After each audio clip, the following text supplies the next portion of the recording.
Los domingos, a las 12 del mediodía, Domingos Laicos.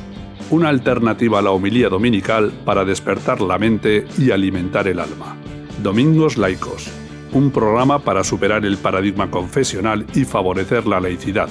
Un marco de convivencia igualitario en el que cabemos todas las personas. Pues claro que sí, ya lo dicen nuestros amigos los hormigones. ¡Hay remedio! Una vez más nos hemos juntado para hacer una nueva emisión de Domingos Laicos, la 135, nada más y nada menos. Como siempre tenemos a Javi en la técnica, dos invitados presenciales y José Antonio Naz y yo misma, Ana Baragaña, para todo lo demás. Como siempre, vamos a comenzar con la hostia de Gobal, que es maravillosa. Como veréis, nos muestra un obispo con una mitra con $1, símbolo del business, del negocio que dicen los catalanes. Además, lleva unas gafas oscuras muy del gusto de la estética dictatorial. Y en sus brazos rodea esos monumentos de incalculable valor que, gracias al privilegio de la inmatriculación, ha convertido en su coto privado. Ínclito Gobal al hacer hincapié en este coto privado, ya que tenemos que recordar que si los bienes de dominio público no estaban inscritos, registrados en el registro de la propiedad privada, no era porque no perteneciesen a nadie, sino porque pertenecían a todos y a todas. Pero eso no fue impedimento para que la Iglesia los pudiera inscribir por primera vez en dicho registro, es decir, los inmatriculase, porque en eso consistía precisamente el privilegio que le regaló Franco en el 46, recordemos esas gafas oscuras, y Aznar amplió en el 98. Una vez puestos a su nombre todo tipo de propiedades, vino la parte que más le gusta a la Iglesia, rodearlos de verjas, candados, cerrojos, cadenas, para que así la ciudadanía solo pueda acceder a ese patrimonio que siempre le había pertenecido y cuya restauración aún sigue pagando con sus impuestos, por lo menos en los monumentos. Pues bien, esa ciudadanía ya solo va a poder acceder cuando la Iglesia quiera, como la Iglesia quiera y, por supuesto, si se puede, pagando. ¡Comenzamos! Domingos Laicos en Paradigma Radio. La laicidad es la base de la democracia. Domingos Laicos en Paradigma Radio. Todos los domingos a las 12 de la mañana. Paradigma Radio sabe que el futuro está en tus manos y por eso aportamos ideas, conocimiento, educación, valores humanos, cultura y también diversión. Paradigma Radio es tu radio. Apóyanos haciéndote socia en www.paradigmaradio.org. Paradigma Radio. Buenos días. Hoy vamos a presentar en el programa un libro de gran interés que recomendamos encarecidamente. El título: El expolio de las inmatriculaciones de la Iglesia, escrito por el aquí presente profesor de Derecho, un escritor prolífico y un artista en sentido amplio, porque toca casi todos los palos, desde los palos flamencos hasta literatura, escritura, novela, etcétera. Y Antonio Manuel Rodríguez, como hemos dicho, y Aristóteles Moreno, un licenciado en Filología Árabe por la Universidad de Granada y máster en Ciencias de Comunicación por la UAM, con 30 años de activa profesión periodística y posiblemente, yo creo que es imposiblemente, yo creo que es el periodista que más ha investigado y ha trabajado y ha visto sobre los temas que nos ocupan hoy en este programa. Así que ambos además son miembros de la plataforma Mezquita Catedral, entonces pues yo creo que son unas personas de primer nivel para hablar del tema y el libro responde perfectamente a lo que intentamos transmitir y que espero que lo lea mucha gente. Así que nos introducimos con ellos en parte de lo que ellos han contado en el libro y de lo que sabemos que saben. Y bueno, espero que les aproveche. Gracias por haber venido y por estar aquí. Gracias a vosotros por la invitación. Un placer estar con vosotros. Igualmente. Bueno, yo he intentado apuntar un poquito a qué significa ese término tan maquiavélico de inmatriculación, inmatriculaciones. Empezamos por ti, si te parece, Antonio Manuel. Vale. ¿Nos puedes explicar un poco cómo y por qué se produce este fenómeno? Lo dijiste al principio del programa, Ana. Inmatricular es la primera vez que una finca accede al registro. Lo normal es que cuando tengas que inscribir por primera vez una finca, se te exija que eres el titular del dominio o del derecho real que vas a inscribir.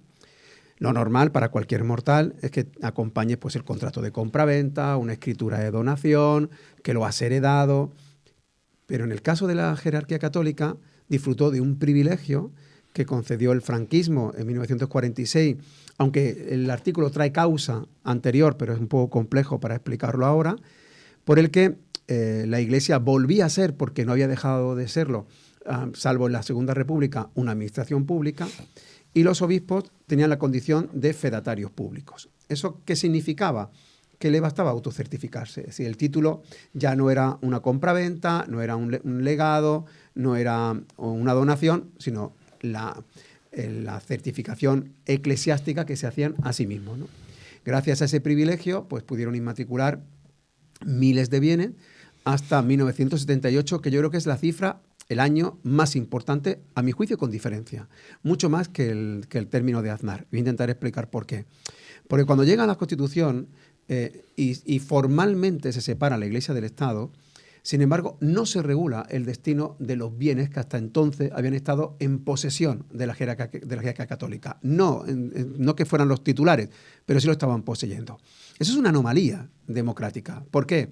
Porque sí se hizo o se intentó hacer durante la Primera República, lo llegó a hacer José Bonaparte en su momento, y lo hizo la Segunda República con la Ley de Congregaciones Religiosas. De manera que llega la Constitución del 78 y por no entrar en ese problema, lo que hace es que mantiene el problema.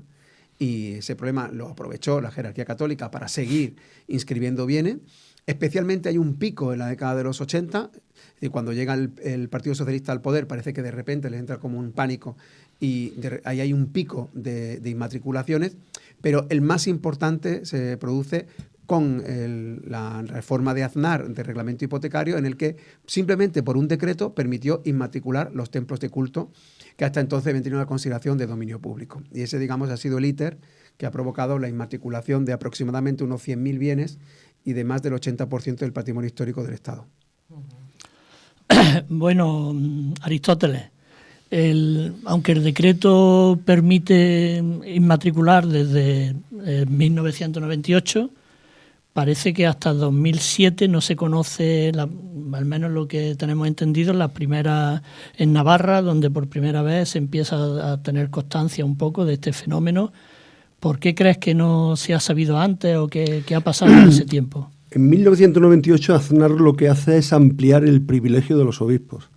Es decir, hasta ese momento la Iglesia Católica no podía inmatricular templos de culto, porque tradicionalmente se habían considerado bienes de dominio público o bienes comunes. Y entonces ahora por primera vez le amplía ese derecho a los templos de culto, muchos de los cuales, o inmensa mayoría, se habían construido durante los siglos al amparo de la capacidad que tenía un Estado católico, oficialmente católico, de proveer a ciudadanos de un país oficialmente católico y en muchos momentos excluyentemente católicos, de proveerle de los medios para la liturgia. En 1998, Aznar lo que hace es permitir que se construyan templos católicos. Y eso perduró hasta el año 2015, en que se derogó. Y se deroga, entre otras cosas, porque en 2006, si mal no recuerdo, Antonio Manuel me puede corregir, el escándalo estalla en Navarra. 2007 tengo yo recogido. Es 2006. Es 2006. Sí. Estalla en Navarra y en Navarra se dan cuenta de que hay muchos bienes, muchos conjuntos, que además en las zonas rurales estaban muy vinculados la población y los ciudadanos a ese tipo de bienes, y se dan cuenta que eran bienes que de pronto estaban en propiedad de la Iglesia, y empiezan a investigar y salta el escándalo. Fue una casualidad, ¿eh? O sea, fue una casualidad. Y antes de 2007, desde 1998, nadie... ¿por qué Bueno, no? desde 1998 no, y antes de No, 1998. pero digo con respecto a la ampliación esta. No, vamos a dejar algunas cosas claras aprovechando Sí, sí, por supuesto. Vamos a ver, la jerarquía católica había inmatriculado templos de culto antes de 1998. El Compás de San Francisco... Aunque no se lo Claro, el permitía Compás la de ley. San Francisco se inmatriculó en la década de los 70, la Iglesia de la Fuensanta se inmatriculó en la década de los 80, prácticamente todo el prerrománico asturiano se inmatriculó durante el franquismo, el mudéjar aragonés se inmatriculó en la década de los 90 y prácticamente todos los bienes vinculados a la Iglesia de Euskadi se matricularon antes del 98. La pregunta que tú me haces o que nos hace, ¿por qué no nos enteramos? Pues muy sencillo, porque la jerarquía católica actuó de espaldas a la ciudadanía. Lo hizo de una forma desleal a las propias administraciones públicas. Es decir, si les pertenece, ¿por qué no lo dicen? Si les pertenecía, voy a poner el caso más burdo, si la mezquita es tan suya, ¿por qué no lo dice públicamente que la va a inscribir? No, es que actuó de manera clandestina, opaca, porque el procedimiento lo permitía. Claro, el procedimiento, al ser una autocertificación, no precisaba la publicidad en edictos. Es decir, llegaba el obispo, decía, esto es mío, y el registrador, que no actuó con la diligencia debida, vigilando si el bien era de naturaleza pública o no, pues simplemente se limitó a inmatricular y a inmatricular. Entonces, claro, ¿por qué ocurrió en Navarra? Porque se encontraron que habían inscrito una ermita en Tafalla. Y entonces esa ermita era utilizada por el común y de repente estaba cerrada. Y entonces fue José María Esparza quien pidió,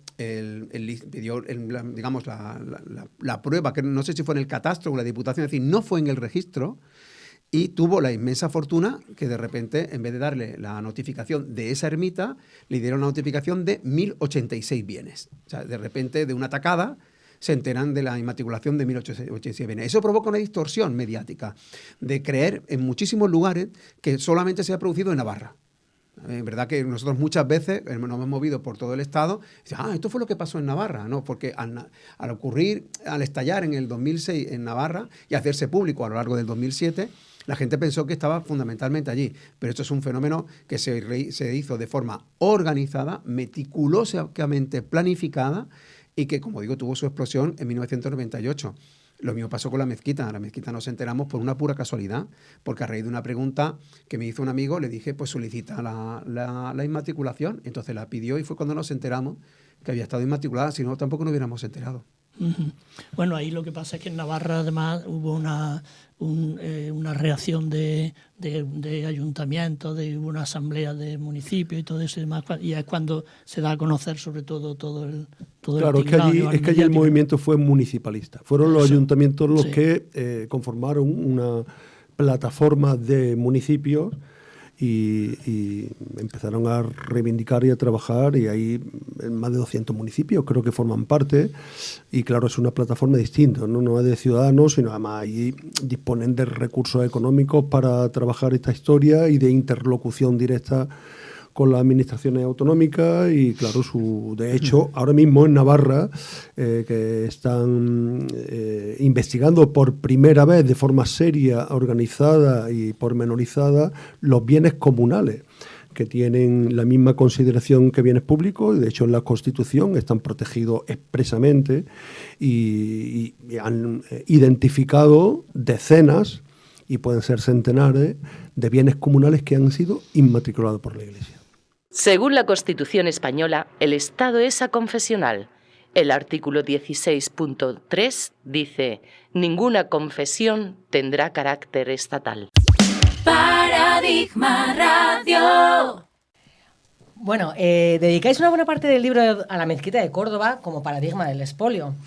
En ella dejáis claro la titularidad pública del monumento, desde su origen y en su historia. ¿Podéis darnos algún detalle al respecto? ¿Algunos datos? Bueno, pues si quieres hacer un poco la limón, ¿no? Yo sí que abro un poco y después, si quiere, Aristóteles continúa. En efecto, para nosotros la mezquita es el paradigma, porque es evidente, salta a la vista, se te clava en los ojos que no es un bien construido por la jerarquía católica. Entonces, claro, es lógico que ha habido una apropiación. Claro, la primera pregunta, y yo creo que hoy, aprovechando el programa, quiero que quede clara, es que nos equivocamos cuando preguntamos de quién es la mezquita. Es un gravísimo error. La pregunta es, ¿qué es la mezquita? ¿Qué es? Porque claro, si la mezquita no se puede embargar, no se puede hipotecar, no se puede adquirir por el paso del tiempo, es decir, porque tiene la misma naturaleza jurídica que las pirámides de Keops o que el Machu Picchu, porque a nadie se le pasa por la cabeza que puedas vender el Machu Picchu, a nadie se le pasa por la cabeza que puedas hipotecar las pirámides. Bueno, pues exactamente igual la mezquita, ¿no? Luego, entonces, ¿qué es? Es un bien de dominio público. Luego, si es un bien de dominio público, ya está. No puede ser objeto de propiedad privada. Es decir, todo el esfuerzo de la jerarquía católica ha sido en reducirlo a propiedad privada. Y cada vez que ha habido un informe, de alguna manera, intentando darle la razón, ha sido porque ha cometido el gravísimo error de partir de que es propiedad privada. Y de primero de derecho es la siguiente presunción. Los bienes muebles pueden no tener dueño. Es decir, si yo ahora salgo del estudio y me encuentro que hay una bicicleta junto a un cubo de basura, la puedo hacer mía porque se entiende que alguien la ha abandonado. Pero los bienes inmuebles nunca no son de nadie. Y la presunción es a la inversa. Si no es privado es porque se presume que es público. Y es evidente que la mezquita de Córdoba era pública porque a nadie se le había pasado por la cabeza ni siquiera acudir al registro porque era como algo completamente impensable. Quien abre las puertas, evidentemente, es Aznar. Entonces nosotros, que tenemos muy claro desde el origen que es un bien de dominio público, lo que hemos hecho ha sido indagar desde el origen porque siempre lo fue. Y esa creo que es la clave. Hay una continuidad histórica que demuestra que siempre fue dominio público desde los tiempos de su construcción, porque claro, se nos olvida por la extranjerización de nuestro pasado que la mezquita de Córdoba, cuando fue mezquita de Córdoba, también era un bien público. Es decir, estaba construido por los califas, ampliado por los califas, pero eran de los bienes que se denominan javices, es decir, eran bienes que no pertenecen a nadie porque les pertenecían a todas y a todos, ¿no? Ese régimen jurídico se mantiene durante el derecho medieval castellano y si quieres pues te doy la palabra para que Aritz pues continúe, ¿no? Bueno, yo creo que esa es la clave fundamental para entender no solamente el caso de la mezquita de Córdoba, sino de muchos otros bienes. En el caso de la mezquita hay una singularidad indiscutible que ha explicado Antonio Benel muy bien, y es que es un bien claramente construido por un Estado, el Estado Omeya, que era un Estado islámico y que se construye para una función pública. Yo creo que eso es indiscutible. Y se construye con fondos del Tesoro Público. Eso está perfectamente documentado. Nosotros en el libro le dedicamos 175 páginas al capítulo de la mezquita y analizamos la tercera parte prácticamente. La tercera parte. Realmente el libro, la idea original era esa, ¿no? Después lo hemos ampliado a otros casos que eran paradigmáticos también de toda España, de los que tenemos fehaciente información y lo hemos añadido, ¿no? Pero el tema de la mezquita es un tema principal, lógicamente, ¿no? Y tal como estaba diciendo, es un bien público para una función pública que se configura en su inicio así. Y cuando en 1236 Fernando III conquista Córdoba, lo primero que hace es irse a la mezquita. El jefe del Estado o del protoestado o de la monarquía, y se va no a un edificio privado, se va a un edificio de carácter público. Y lo único que hace es cambiarle la liturgia del Islam al catolicismo. Pero las condiciones eran exactamente las mismas, porque de la misma manera que el Estado Omeya era un Estado oficialmente musulmán, el Estado nuevo que llega es un Estado oficialmente católico. Y Juan de Osma, que es el obispo que consagra la mezquita en esa fecha, es un miembro de su corte y es un canciller, es un funcionario, por entenderlo en términos contemporáneos y modernos, que viene a dotar a la mezquita, ya convertida en catedral desde el punto de vista religioso, de una nueva función pública. De hecho, lo primero que hace el rey para garantizar que la mezquita, ahora convertida en catedral, siga teniendo un uso público es darle y otorgarle 85 privilegios que garantizaban la manutención y la conservación de la mezquita. Porque, lógicamente, la Iglesia Católica no tenía bienes propios. De tal forma, los bienes que le daba la monarquía, de tal forma que la Iglesia muy pronto tiene, porque se lo concede el rey, una capacidad pública, que es la de captar y recaudar impuestos. Y el primer impuesto que recauda es el diezmo, que lo cobra la Iglesia Católica a todos los ciudadanos, sean cristianos. Se suponía que todos tenían que hacer. Bueno, en el siglo XIII todavía había mudéjares. Había muchas personas que no eran católicas. Después A partir del siglo XV, 1492, ya se expulsó a los judíos y se obligó a los musulmanes forzosamente a convertirse, pero en el siglo XIII todavía no. Pero todos los ciudadanos tenían que pagar ese impuesto. Y de ese impuesto, y esto es muy importante, había una cosa que se llama tercia de fábrica. Y era la tercera parte del impuesto se dedicaba a la construcción y sostén de templos. Es decir, que los templos, a partir del siglo XIII, se sostienen con dinero de todos, porque era para una función pública. Y también la mezquita. Esa capacidad de la Iglesia, que efectivamente era un brazo administrativo dentro de un Estado católico, se mantuvo hasta 1837, cuando llegan los primeros gobiernos liberales y entienden que eso no es moderno y que con una empresa privada que ya se empieza a vislumbrar que una empresa privada no podía cobrar impuestos. Y entonces suprime ese diezmo. ¿Y qué hace el Estado?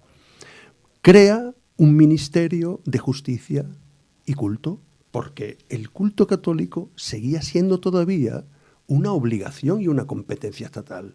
Y entonces es el Estado el que construye, sostiene, paga al clero, hasta prácticamente la República. Entonces, esto es clave para entender qué es lo que ha sido la Iglesia Católica y qué traducción ha tenido en este fenómeno de las inmatriculaciones. La mayor parte de todos esos bienes no son bienes privados, porque son bienes históricamente para una función común, como era en ese momento un servicio público, como era el culto católico. Bueno, ahí también en ese capítulo dedicáis también a algún tiempo, pues no se puede tocar todo, pues son 170 páginas. Además, la gente tiene que comprar el libro. Eso, y hay que comprarlo, porque si no, no hemos hecho nada.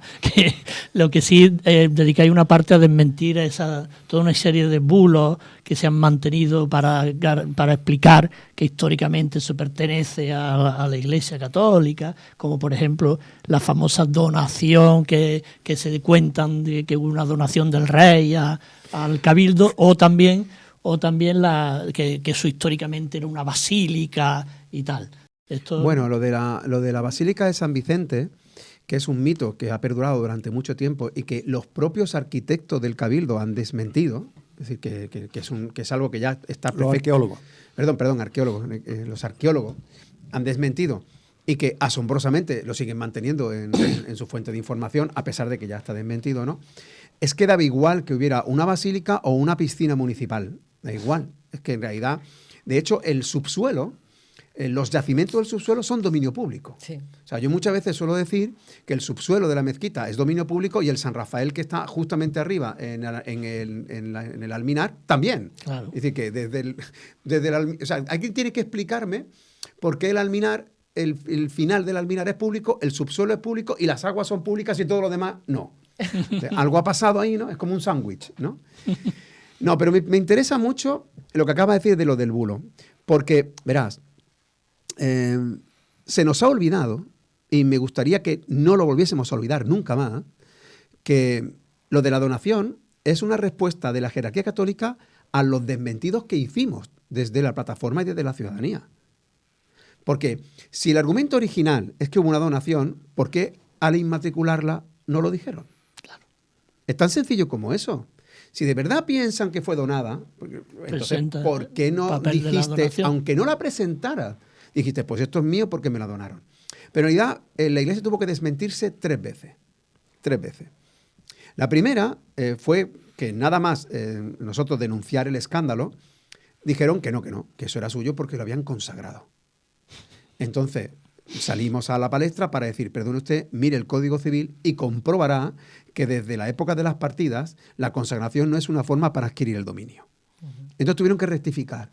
Entonces dijeron que lo habían adquirido por el paso prolongado en el tiempo, es decir, por la usucapión, que lo habían poseído de una forma pública, pacífica e ininterrumpida de buena fe.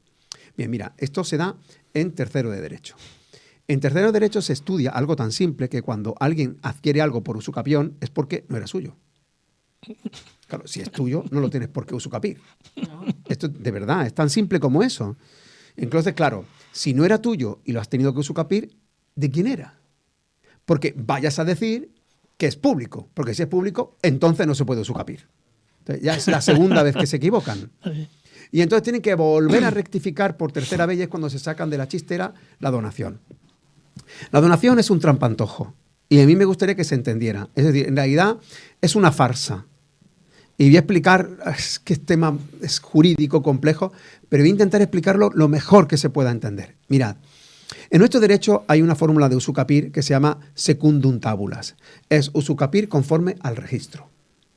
Entonces, cuando tú estás usucapiendo un bien que está inscrito a tu nombre, es decir, eso parte del principio de que no es tuyo. Está inscrito, pero no es tuyo. Si lo tienes que usucapir, entonces dice el legislador que la inscripción equivale al justo título. Es decir, el mero hecho de estar inscrito es el título de adquisición. ¿De acuerdo? Entonces, ¿por qué dicen la donación? Porque como ya tienen el justo título, que es la inscripción, la donación lo que hace es que relaja el bien a ser un bien privado. Ya está. Esa es la jugada. Entonces, da igual que exista o no exista donación, es que da igual. O sea, da igual que la aporten o no la aporten. O sea, es que no existe. No existe por muchas razones. La primera, porque no puede ser donado. Porque desde el derecho de partidas, el fuero juzgo, están diciendo que los bienes, que es el res sacre, es decir, los bienes sagrados, no pueden ser objeto de negocio jurídico, es decir, no pueden ser objeto de donación porque no son de nadie. Entonces, el bien no podía ser donado. Pero repito, daba igual. O sea, la estrategia de la Iglesia es buscar un argumento que le diga, oye, que nos han cogido y tenemos que rectificar. Entonces, mira, estos libros que hacemos y todas las movilizaciones que estamos haciendo en vuestro programa sirve para que algún día esta verdad, que es incuestionable, pase a ser verdad jurídica. Pero ahora mismo lo que está en el registro es mentira, por muy jurídica o registral que sea.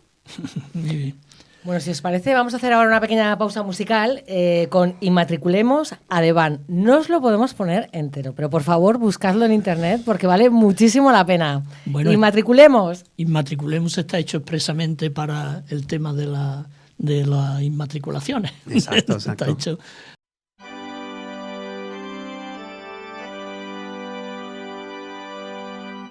Inmatriculemos in nomine nostrum, totus registremos ergo nostrum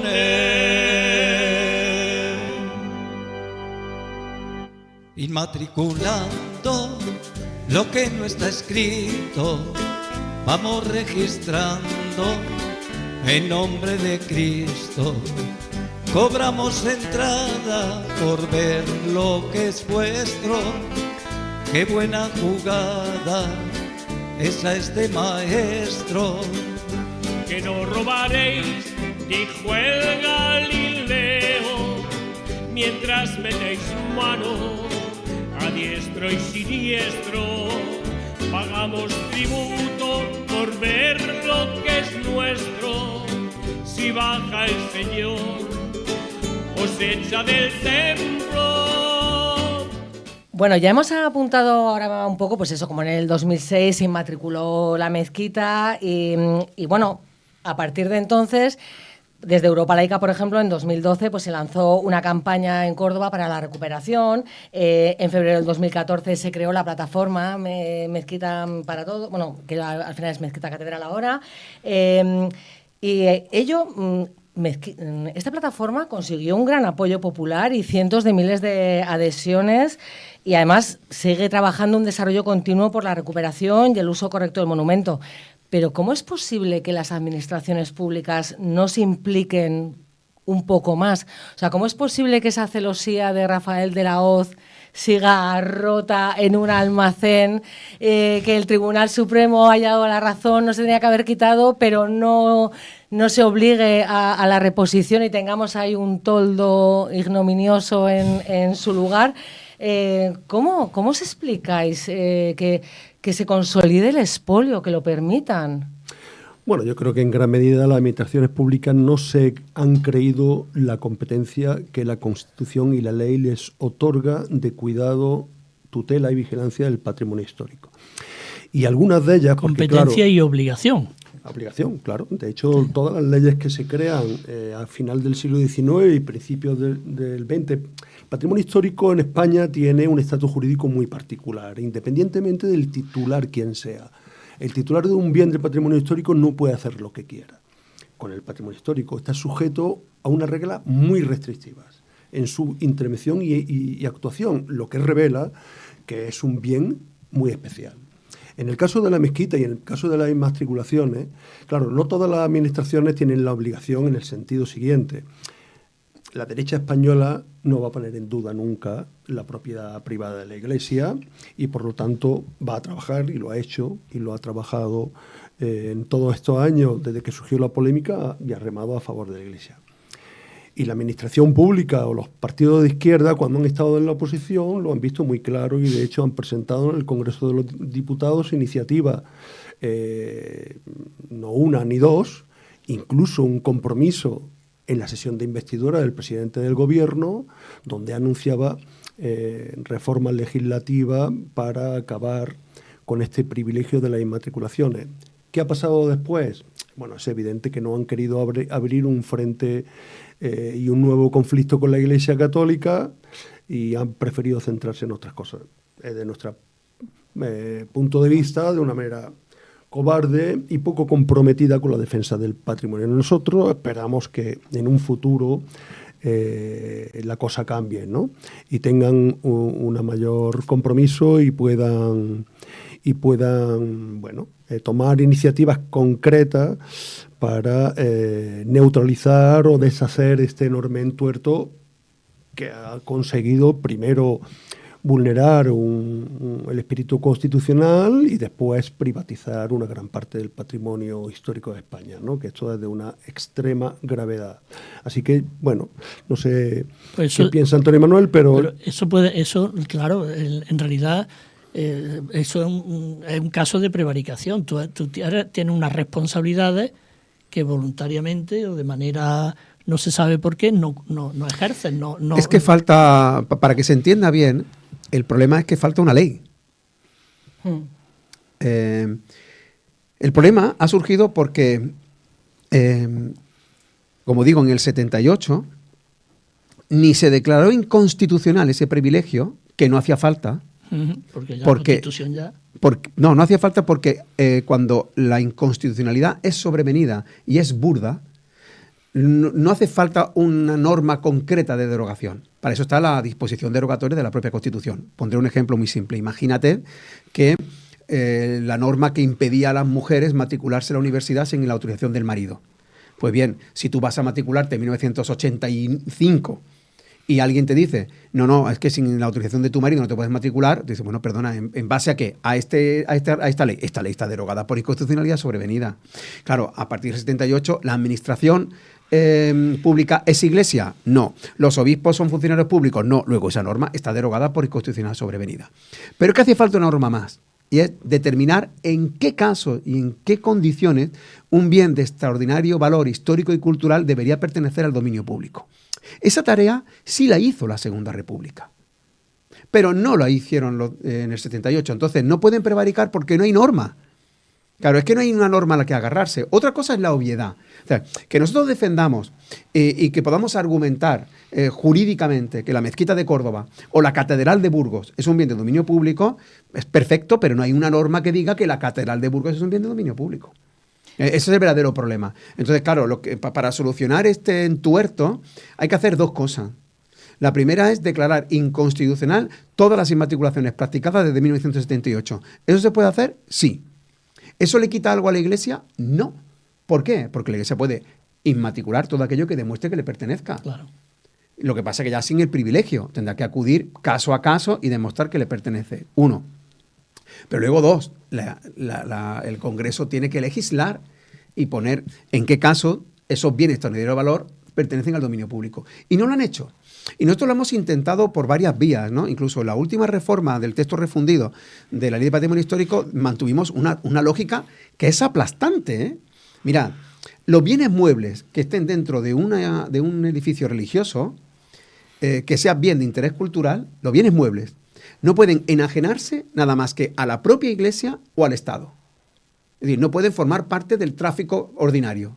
O sea, el tapiz que está dentro de una iglesia no se puede vender y la Iglesia sí. Claro, es que saltan chispas por todas partes. Entonces, el verdadero problema es la dejadez del legislador, como ha dicho Aris, con todo acierto, la cobardía, porque desgraciadamente no tenemos ni un Madoz, ni un Mendizábal, pero tampoco tenemos un Claudio Albornoz de la Segunda República, pero tampoco tenemos una ciudadanía que esté de acuerdo con todo esto. A mí me preocupa todo. Por eso estamos trabajando para que llegue un momento en que la ciudadanía sí tome conciencia. ¿Por qué? Y termino. Porque la descapitalización que hemos sufrido no ha ocurrido nunca, jamás en la historia. Y en ningún sitio. Claro, es que imagínate que tú mandas a un tasador a la mezquita de Córdoba y le dices, ¿me puede decir cuánto vale? O sea, ¿cómo tasa un tasador la mezquita de Córdoba? ¿Por el valor de las columnas, material, por el valor del suelo, por el valor de las lámparas, por el oro del mihrab? Es que eso no tiene valor, es que es incalculable. Bueno, pues como la mezquita, 100.000 bienes. Luego la descapitalización que hemos sufrido no tiene parangón. Y llegará un momento, porque llegará en el que esto habrá que afrontarse. Y entonces es cuando tendrá valor y tendrá vigor todo lo que hoy estamos aquí hablando. Perdonad, bueno, yo solo os quería apuntar. Esta falta de legislación, ¿no creéis que también se debe un poco al catetismo del pueblo español? Es decir, a esa falta de cultura de lo que es un bien de dominio público. O sea, porque es como que, como es un poco lo que pretendía apuntar al principio, como es de todos, parece que no es de nadie y no hay que protegerlo, todo da igual, o sea, y yo creo que eso es falta de civismo, ¿no? Viva las caenas, viva la religión. Bueno, a mí, la verdad, me duele un poco el pensar eso porque, mira, mis abuelos eran analfabetos, pero ninguno de los dos era inculto.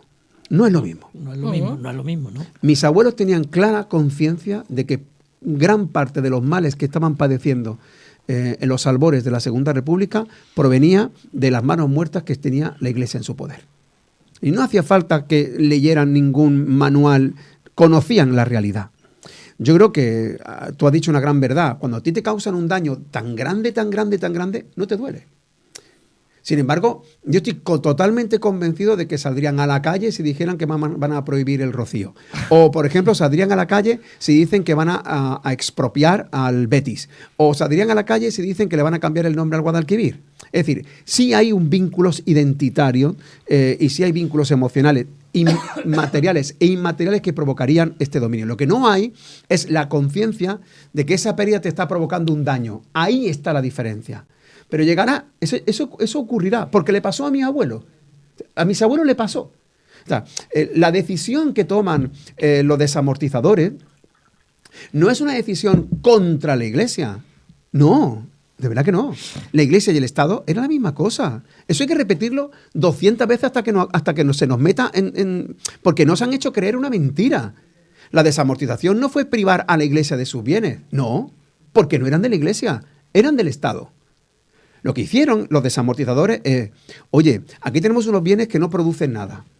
Estos bienes, además, si hay que restaurarlos, los restauramos nosotros. Y encima no pagan impuestos. Bueno, pues estos bienes que eran municipales o religiosos, pues vamos a desamortizarlos.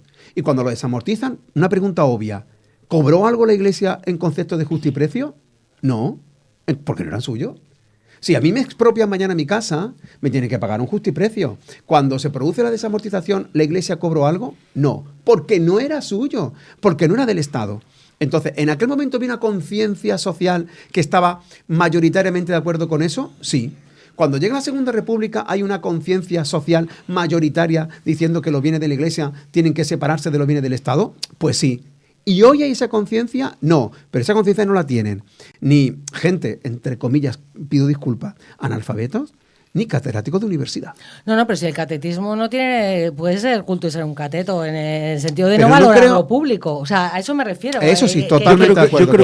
O sea, no me refería a incultura, me refiero a eso, a no valorar lo público. O sea, el monte mismo, o sea, que te da igual echar una colilla, los plásticos. O sea, eso para mí es falta de civismo y es catetada. O sea, no tiene que ver con... Totalmente de acuerdo, Ana, totalmente de acuerdo. Yo creo que además se produce aquí una confusión en la percepción que es muy difícil de identificar y de clarificar. La gente, cuando ve durante muchas décadas que hay ciertos bienes que están en posesión de la Iglesia Católica, piensa que son suyos.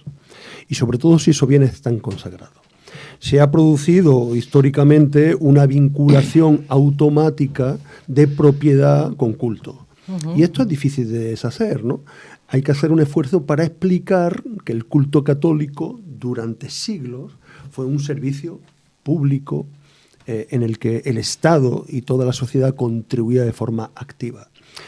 El caso de Francia es muy paradigmático y explica muy bien cómo se resolvió en Francia. En Francia, en 1905, se hace una ley que se llamaba Ley de Separación Iglesia-Estado. Y si se separan es porque estaban juntos. Y si estaban juntos es porque la Iglesia estaba gestionando bienes para una función común o pública que eran de todos. ¿Qué es lo que hizo el Estado? Nosotros nos separamos, pero los bienes se quedan aquí. Y si quedaron ahí, usted los va a seguir usando para la misma función. Notre Dame es un bien público, es un bien que gestiona el Estado, pero el que da misa allí es un sacerdote. Allí se produjo de manera no consensuada. En 1905, después de la Revolución Francesa y de las repúblicas francesas, que eran marcadamente laicas, no pidieron permiso para hacer eso. Pero en Portugal sí lo pidieron. Y en Portugal pasó exactamente igual con un concordato consensuado con el Vaticano. En los años 40 del siglo XX se llegó a un acuerdo concordado donde decía que los bienes del patrimonio nacional de carácter religioso eran del Estado. Claro, la pregunta es, ¿por qué Portugal sí y nosotros no? Desde el punto de vista del derecho comparado, no es comprensible. Si la Iglesia o el Vaticano ha aceptado que la naturaleza de los bienes en Portugal de carácter religioso que han sido construidos históricamente con dinero del común y con dinero de todos, esos bienes son bienes propiedad del Estado, aunque su función siga siendo religiosa. Y en España, el haber estado en un limbo, que este ha sido el gran problema, y no haberse resuelto, la Iglesia ha sido más lista y más rápida. Y se ha aprovechado de un subterfugio que le ha permitido acceder al registro de la propiedad y quedarse con esos bienes de forma nominal. Claro, deshacer eso, según dicen los expertos jurídicos, es muy difícil. Y en esa estamos. Bueno, habla para, como no hay demasiado tiempo, pero un poco para que la audiencia conozca, habláis de toda una serie de casos emblemáticos, aparte de la mezquita, que pueden ser típicos de distintos tipos, ¿no? ¿Puedes comentar algunos de los más así paradigmáticos? Sí. Nosotros, efectivamente, en la segunda parte hay 16 capítulos que se dedican a casos concretos, que son casos paradigmáticos. Son casos que hemos investigado, que conocemos a fondo, y hay, por ejemplo, plazas públicas, hay ermitas, hay cementerios, hay patrimonio histórico, hay bienes de muy distinta naturaleza. A mí me parece que de todos ellos hay cosas que son extraordinariamente llamativos, ¿no? Y que hemos estudiado. Por ejemplo, la ermita de los Verdiales en Málaga, que es un caso que explica también lo que era la religiosidad popular. Una ermita que se hace a partir de un cobertizo en el siglo XIX, en una zona que empezó a poblarse, porque era una zona rural, en la montaña, y ahí no había templos, los agricultores o la gente del campo necesitaba templos, y se cedió un cobertizo que terminó convirtiéndose en una ermita de una celebración popular de las más famosas de Málaga, los Verdiales. Y ese espacio llegó al siglo XX a manos de un señor, porque era suyo o porque lo fue comprando.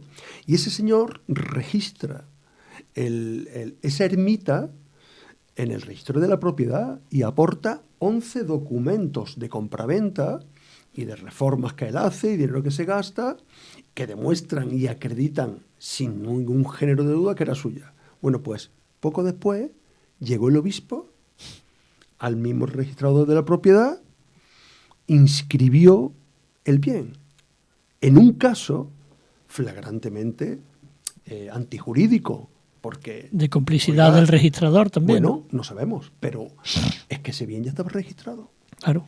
Y él se entera después de que el obispo lo registrara. Pero lo más curioso de todo es que el obispo no tenía un papel. No tenía un papel. Solamente la inscripción, la inmatriculación, que es un autocertificado que él se hace como autoridad pública en un estado aconfesional. ¿Cómo el registrador permite eso? Y es más, él va a los tribunales y el juez le da la razón al obispo. ¿Al obispo? Este es nuestro país. Este es un caso... Sí, al obispo. Esto ha pasado en muchos casos, ¿eh? Nosotros hemos investigado y te puedes llevar las manos a la cabeza de muchísimos casos. El hombre se ha quedado sin eso, ¿eh? En Córdoba... Se ha quedado sin su ermita, que él la ponía a disposición de una peña formada por muchos feligreses, muchos de los cuales se han enfadado con él. Bueno, yo hablé con él. Pero en Córdoba, sin ir más lejos, lo del juez precisamente pasó con el de San Rafael, al lado de la mezquita. La Plaza del Triunfo. La Plaza del Triunfo. Exactamente. Sí, pero y con alcaldes presentando la denuncia de que eso es propiedad y en el listado y constando en el listado del ayuntamiento. Pero este hombre tenía título de propiedad, sí. Porque la Plaza del Triunfo no fue registrada, fue inventariada en el listado de bienes municipales. Hay desde documentos siempre que avalan, pero hay otros que dicen que no, en fin. Claro, eso también es un caso llamativo, que el obispo pueda ir a inmatricular un bien que está registrado en el inventario de bienes municipales. Oiga usted, ¿qué pasa aquí, no? Que después, misteriosamente, la Plaza del Triunfo desaparece de los bienes municipales el mismo año que ganó el PP las elecciones. Es una casualidad, pero pasó así. Yo, de todas maneras, creo que el caso, para mí, más importante, de todos los que se producen en España y que pueden realmente abrir una fisura en este movimiento, ¿no?, en contra de las inmatriculaciones, el que se está produciendo en Navarra. Porque allí hay una singularidad. Y es que allí hay una ley de bienes comunales, hay una conciencia de que los bienes comunales es una forma de propiedad comunitaria que existe, que está inventariada y catalogada, cuyos depositarios son los ayuntamientos. Y en el 86 hay una ley específica que se llama Ley de Bienes Comunales, que tampoco la Administración actuó diligentemente en su custodia y salvaguardia, pero ahora, después de mucha presión por la plataforma de municipios, el Parlamento y el Gobierno foral se ha tomado en serio esto y ha puesto a funcionarios a cotejar y a investigar los bienes inmatriculados con los catastros y los bienes comunales. ¿Cuál es el resultado? Que están saliendo decenas o casi centenares de bienes comunales, es decir, que son imprescriptibles y son inembargables y no se pueden adquirir, y fueron registrados a nombre de la Iglesia. Estas son las cosas que pasan en España.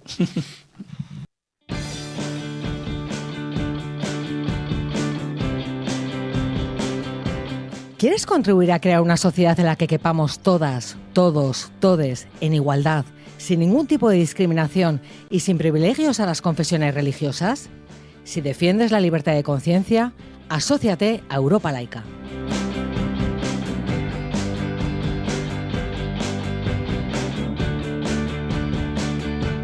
Paradigma Radio no tiene ánimo de lucro, pero sí de servicio a la comunidad. Por eso le ofrecemos al pequeño comercio de Córdoba crecer juntos. Publicita tus servicios y productos en Paradigma Radio. Nos apoyaremos mutuamente. Contáctanos en administración@paradigmamedia.org. administración@paradigmamedia.org. Paradigma, la radio social de Córdoba. Bueno, Aris, me acabas de dejar estupefacta con el tema este de la ermita, porque claro, estábamos comentando que inmatricular es inscribir por primera vez en el registro, pero si ya estaba registrado el inmueble, ¿cómo le da encima un juez luego la razón al obispo en que la podía haber inscrito? Bueno, este es un caso sorprendente, pero no es el único. Hay muchísimos casos así. Yo creo que los registradores de la propiedad en España han tenido una enorme responsabilidad en este tipo de acontecimientos, porque no han ejercido diligentemente su función y han permitido muchos casos de doble inmatriculación. el caso antes que hemos dicho, hasta 1998 no se podían inscribir templos de culto y sin embargo se han inscrito. ¿Y quién lo ha inscrito? El registrador. Oiga, ¿usted no se ha dado cuenta que era un templo de culto y que la ley taxativamente, el artículo 206, dejaban fuera de la inscripción de bienes a los templos de culto? ¿Cómo es posible que se hayan inscrito tanto? Los registradores no han hecho su papel. Pero fíjate, hay un caso mucho más flagrante. De hecho, el artículo 206 de las inmatriculaciones se derogó, aparte de la presión popular a partir de Navarra, se derogó por un caso también muy singular. Un señor, en los años 70, compró una finca en Palencia a través de una empresa que se llamaba Ucieza, y una finca grande, en la que había unos edificios antiguos. En el interior parece ser que algunos de ellos en ruina. Y eran edificios que habían sido, por lo visto, desamortizados y pertenecían a un antiguo monasterio. Y había un templo que creo recordar que estaba en uso. El señor compró todo el conjunto, porque se pudo comprar y lo registró. Y al cabo de los años, de pronto se entera un día que el obispo se había quedado con esos bienes. No con la finca, sino con esa parte. Entonces él dijo, esto no es posible, esto es mío. Entonces él fue al juzgado de primera instancia, él tenía documentos de propiedad, el obispo no tenía ni un papel. ¿Y qué hizo el juzgado? Le dio la razón al obispo. Y él fue a la Audiencia Nacional. ¿Y qué pasó? Que le dio la razón al obispo. Y fue al Tribunal Supremo. ¿Y qué pasó? Que le dio la razón al obispo. ¿Y qué hizo el señor? En este caso, como tenía mucho dinero y podía permitirse tener una asistencia letrada importante, se fue a Europa. Y hay una sentencia del Tribunal de Derechos Humanos de Europa, de Estrasburgo, donde le da un varapalo al gobierno de España por las inmatriculaciones, que era un dispositivo sin seguridad jurídica, discrecional y arbitrario. Y le obliga al Estado a resolver ese problema. ¿Y qué es lo que hace el Estado? Deroga, por una parte, el artículo, porque sabe que el artículo es inconstitucional, pero la Iglesia se queda con esos bienes. ¿No le impusieron 600.000 euros de claro, no, lo que hizo pero fue le puso el Estado pagarlo. Pero sí, claro, sí, lo tuvimos que pagar todo. Una sanción al Estado. Lo tuvimos que pagar todos los españoles. O sea, la Iglesia se queda con un bien de un señor de forma ilegal, con una sentencia del Tribunal de Derechos Humanos de Estrasburgo, y el Estado, en vez de conseguir la devolución a su dueño de esos bienes, dice, no, lo pagamos a escote entre todos los españoles, para que la Iglesia siga con esos bienes. Hombre, por favor. Claro, pero ahora nos adolecemos un poco eso, lo que comentábamos antes, de que la ciudadanía se dé cuenta de la importancia de que un bien de dominio público sea de todos y de todas. Porque, ¿cómo le explicamos a una persona que está por la calle que esa catedral no tiene por qué pertenecer a la Iglesia? Porque es que, claro, tú le preguntas, es que la catedral... Ya lo había dicho antes tú, sí. Sí, es que es de la Iglesia. Claro, esto es un problema porque es difícil de explicar, ¿no? Pero es difícil de explicar porque de forma automática hacemos esa vinculación. Pero cuando se analiza y se estudia y se conoce bien cómo se han construido todos esos bienes a lo largo de la historia, los franceses lo tienen clarísimo. Y en Sudamérica, la mayor parte de los países, cuando hicieron sus revoluciones liberales, lo primero que hicieron es separar Iglesia de Estado. Y la solución que adoptaron para todos esos bienes es la misma que Francia. Gran parte, la Catedral de México es una catedral del Estado. Claro, al feligrés o al mexicano le da igual que sea del Estado o de la Iglesia. Él va a entrar allí exactamente igual. El que sea creyente va a poder ejercer su derecho a rezar, y me parece muy bien y debe ser así, pero hay una conciencia de que todos esos edificios son del Estado. Tú ten en cuenta, yo he leído algunos artículos de investigación, en la Edad Media el rey y los nobles, la aristocracia y la iglesia se repartieron media España. Claro. Es que se la repartieron, ellos fueron conquistando sitios y fueron... Hombre, un país moderno puede funcionar con esa estructura de propiedad, evidentemente que no. Y en Sudamérica pasó igual. Pasa que ellos lo resolvieron, porque no todos los países, pero muchos, hubo revoluciones liberales que tuvieron muy claro todo esto. En España no lo hemos resuelto. Y cuando hemos acordado o ha salido a la luz este escándalo, pues estaban todos ya registrados en el registro de la propiedad. Y ahora deshacer eso no es fácil. Y el gobierno tiene que hacer una iniciativa activa por recuperar esos bienes, y la Iglesia te va a protestar y te va a sacar a la calle a la gente. Tanto es así, que es lamentable y llamativo, que bienes comunales de Navarra que han sido inmatriculados de forma ilegal por parte de la Iglesia Católica, ahora el Estado se tenga que gastar dinero en funcionarios públicos para intentar recuperar esos bienes. Y el arzobispo de Pamplona dice, yo no devuelvo nada hasta que no me lo diga un juez. Esa es la actitud. Esa es la actitud. Oiga usted, si está quedando usted con bienes comunales que pertenecen al pueblo, si está ahí en el cadastro y usted lo sabe. Y un minuto nada más para qué podemos hacer la ciudadanía. Bueno, primero enterarnos y convencernos de que esto es importante, pero ¿hay alguna medida, alguna cosa que...? Bueno, yo creo que se ha hecho cosas muy importantes. Lo primero es sacar a la luz y al debate público y a la conversación pública un asunto de esta naturaleza. En España, como bien sabemos, sacar temas que impliquen a la Iglesia Católica siempre ha sido un problema, ¿no?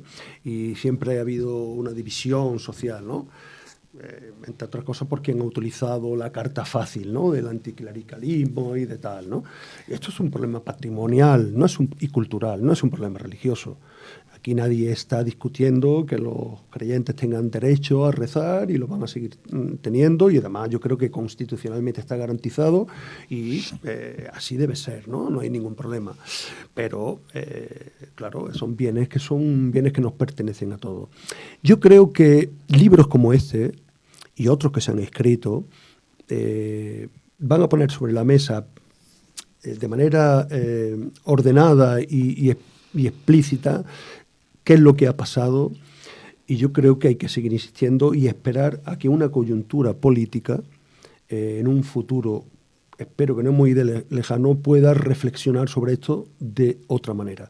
Yo creo que la sociedad en el futuro, poco a poco, y de hecho se está secularizando de manera forzada muy rápidamente, y los gobiernos del futuro no van a poder permitir, digo yo, que una confesión, por muy importante que haya sido en el pasado, sea propietaria de nuestro legado cultural. Esto no tiene ningún sentido, y yo creo que esto, porque además ese legado ha sido pagado y es pagado todos los días su mantenimiento por los españoles. Ahora, gracias a la mercantilización de todos estos bienes, que están dando muchísimo dinero y están cobrando entrada, bueno, ellos nos quieren hacer ver que están poniendo de su bolsillo. No, de su bolsillo no. Usted está explotando turística y comercialmente un bien que nos pertenece a todos encima. Pero el Estado históricamente ha sido el que ha sostenido gran parte de sus bienes y todavía lo sigue sosteniendo. Con la pérdida de recaudación que es, porque si esos más de 20 millones anuales que se recauda, por ejemplo, en el taquillazo de la mezquita fueran al Ayuntamiento de Córdoba... Ya van para los 30. Bueno, pues para los 30 todavía me lo ponéis peor. Bueno, lamentablemente no nos da tiempo para más, pero sí que si os habéis quedado con ganas, pues ya sabéis, tenéis un libro maravilloso, El expolio de las inmatriculaciones de la Iglesia, de Aris y de Aristóteles y de Antonio Manuel. Y si todavía queréis algo más, pues ya sabéis, laicismo.org, que Europa Laica está llena de actividades y os necesita. Un abrazo muy fuerte, hasta dentro de una semana. Hasta luego. Gracias, hasta luego.